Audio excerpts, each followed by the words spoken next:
அண்மை செய்தி. நடிகர் தனுஷ் ஐஸ்வர்யாவுக்கு விவாகரத்து வழங்கி சென்னை குடும்ப நல நீதிமன்றம் உத்தரவு பிறப்பித்துள்ளது.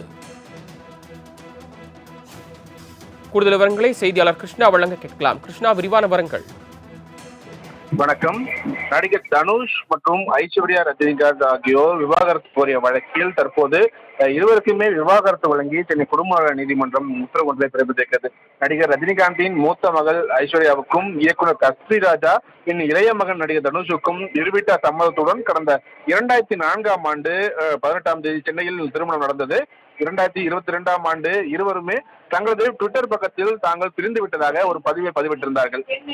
தனுஷ் மற்றும் ஐஸ்வர்யா இடையே உள்ள பிரச்சனையை தீர்க்க அவர்களுடைய குடும்பத்தினர் மற்றும் நண்பர்கள் பல்வேறு முயற்சியில் ஈடுபட்டார்கள். ஆனால் இருவரும் விவாகரத்து பெறுவதில் உறுதியாக இருந்தார்கள். இந்த நிலையில் இருவருமே தங்களுடைய திருமண வாழ்க்கையை முடித்துக் கொள்ளும் வகையில் பரஸ்பரம் விவாகரத்து கோரி சென்னை குடும்ப நீதிமன்றத்தில் மனு தாக்கல் செய்திருந்தார்கள்.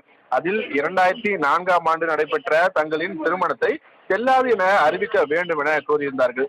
சென்னை குடும்ப நீதிமன்றத்தில் விசாரணையில் இருந்த இந்த வழக்கில் விசாரணைக்கு ஏற்கனவே தனுஷ் மற்றும் ஐஸ்வர்யா ஆகியோர் கடந்த 3 முறை நேரில் ஆஜராகாத காரணத்தினால் இந்த வழக்கில் மீண்டும் குடும்ப நீதிமன்ற நீதிபதி சுபாதேவி முன்பாக கடந்த வியாழக்கிழமை அன்று இருவருமே நேரில் ஆஜராகி இருந்தார்கள்.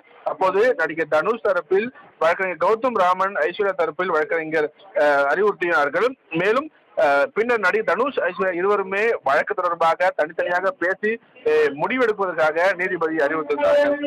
சிறிது நேர பேச்சுவார்த்தைக்காக தங்கள் பிரிந்து வாழவே விரும்புவதாக நடிகர் தனுஷ் மற்றும் ஐஸ்வர்யா தரப்பில் நீதிமன்றத்திலேயே கடந்த முறை தெரிவிக்கப்பட்டதாக தகவல் தெரிவிக்கப்பட்டது.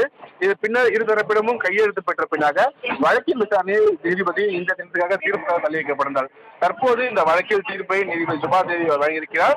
இருவருமே பரஸ்பரம் விவாகரத்து கேட்ட வழக்கில் இருவரும் பரஸ்பர விவாகரத்து கூறியதை ஏற்றுக்கொண்டு தற்போது இருவருக்கு விவாகரத்து வழங்கி குடும்ப நீதிமன்ற நீதிபதி சுபாதேவி தற்போது இந்த உத்தரவை பிறப்பித்திருக்கிறார். சரவணன், தாங்கள் வழங்கிய தகவல்களுக்கு நன்றி கிருஷ்ணமூர்த்தி.